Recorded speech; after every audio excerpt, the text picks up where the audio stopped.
నిన్న చదివిన నేను ఆ వార్త, అంటే అది చాలా క్లియర్గా అందరికీ అర్థం కాలే. నేను ఇప్పుడు మళ్ళీ చెప్పాలనుకున్నా. అది అంటే రాంగ్గా రాంగ్గా మీకు అందరికి కూడా ప్రొజెక్ట్ అయింది. ఏంటంటే ఒక సాక్షి పేపర్లోనే వచ్చింది, 15 నుంచి వెళ్ళి 25 రూపాయల వరకు పావు కేజీకి కూరగాయలకు రేట్లు పెరిగిపోయినాయి.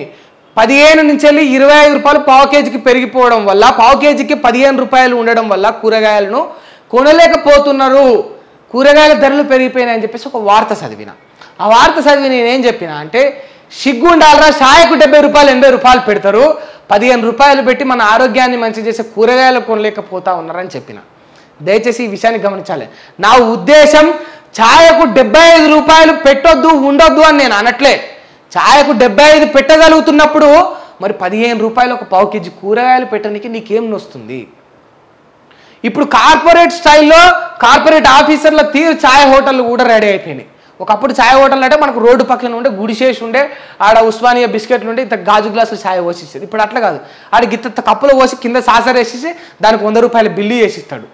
ఫుల్ టీకి 140 రూపాయలు, హాఫ్ టీకి 70 రూపాయలు. దీని అమ్మ మంచిగా ఫ్రెష్గా ఆరుగారి కూరగాయలు పావు కేజీకి 15 రూపాయలు పెట్టి తినడానికి మాత్రం కూరగాయల రేట్లు పెరిగిపోయినాయి. ఎట్లా కొంటామమ్మా?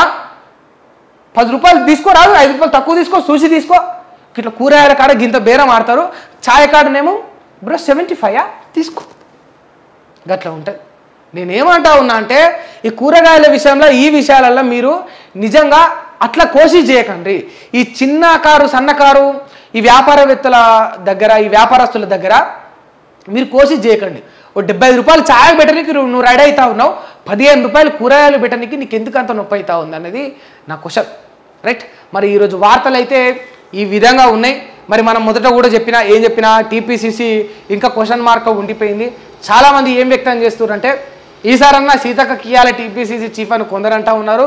అసలు బట్టి విక్రమార్క గారికి నిజంగా సముచిత న్యాయం జరగాలి. ఆయనే ఈ రాష్ట్రానికి ముఖ్యమంత్రి కావాల్సిన వ్యక్తి. మా బట్టన్నకే ఈరు టీపీసీసీ చీఫ్ అని చెప్పేసి ఎవరు ఆయన యొక్క వర్గాలు కూడా వాళ్ళ యొక్క భావాలను వ్యక్తం చేస్తూ ఉన్నాయి. ఇంకో దిక్కు వెంకటరెడ్డి గారు అయితే ఇక కాసుకొని కూర్చుర్రు. ఆయన ఇంకా కూడా అసంతృప్తిగానే ఉన్నాడు. ఈ కాంగ్రెస్ పార్టీలో ఇంకా కూడా అసంతృప్తి ఉన్న వ్యక్తుల్లో టాప్ 5 మెంబర్స్లో వెంకటరెడ్డి గారు ఫస్ట్ ఉంటారు. వెంకటరెడ్డి గారు అయితే ఫస్ట్ ఉంటారు. ఎందుకంటే ఆయన ఎక్స్పెక్టేషన్స్ ఆ విధంగా ఉండే, ఆయన ముఖ్యమంత్రి అవుతా అనుకున్నాడు, రకరకాల కలలు కన్నాడు. ఇక గతంలో రేవంత్ రెడ్డి గారు చేసిన కొన్ని వ్యాఖ్యలు కావచ్చు, వ్యక్తిగత విమర్శలు కావచ్చు, అవన్నీ కూడా ఆయన చాలా బాధింప చేసినాయి. ఇక మరి చూడాలి, ఇప్పుడు టీపీసీసీ అనేది క్వశ్చన్ మార్క్ ఉండిపోయింది. ఈ కాంగ్రెస్ పార్టీలో ఈ టీపీసీసీ అనేది నిజంగా సరిగ్గా తేల్చేస్తారా, ఇంకా శిక్షలు పెడుతుందా టీపీసీసీ అనేది కూడా